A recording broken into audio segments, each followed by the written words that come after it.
Alright, let's dive into something that's been buzzing in the sports world lately. Cleveland's new WNBA franchise and the major hint they just dropped about their potential name.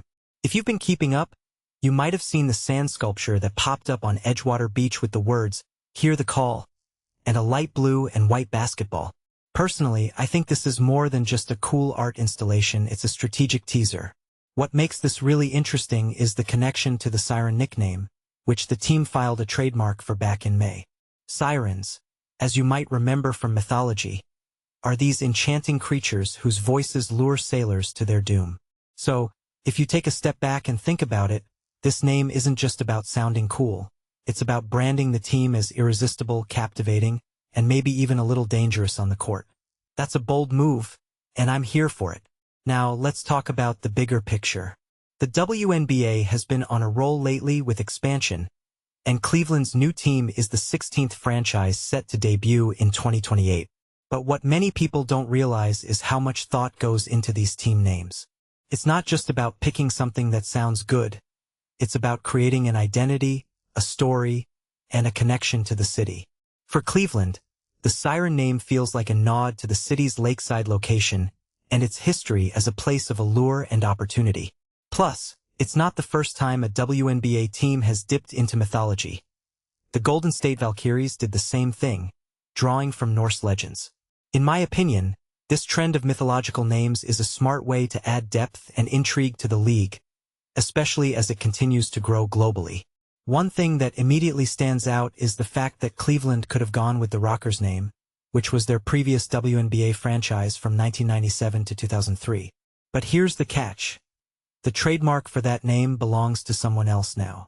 From my perspective, this is a missed opportunity, but it's also a chance for the new team to create something entirely fresh. The Sirens name, if that's what they go with, feels like a clean break from the past while still honoring the city's history. What this really suggests is that the franchise is thinking long-term. They're not just trying to revive old glory. They're building something new and exciting. A detail I find fascinating is the timing of this hint. Dropping it at Sandfest, a community event, feels intentional. It's like they're saying, we're not just a team, we're part of this city. This raises a deeper question. How will this team integrate itself into Cleveland's culture? Will they lean into the Siren mythology in their branding, merchandise, and fan engagement? Personally, I think they should. Imagine the marketing campaigns, the fan chants, the whole vibe, it could be iconic. And let's not forget, the WNBA is all about empowering women.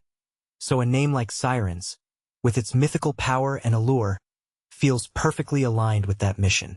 If you ask me, the most exciting part of all this is the potential for storytelling.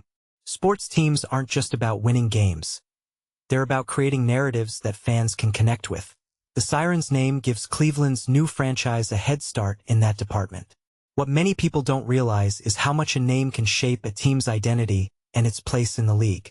Look at the Chicago Sky or the Las Vegas Aces. Their names are simple, but they've built entire brands around them.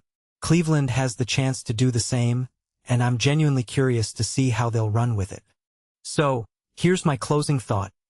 Cleveland's new WNBA team hasn't even hit the court yet, but they're already making waves. Whether they go with Sirens or another name, it's clear they're thinking big. This isn't just about basketball.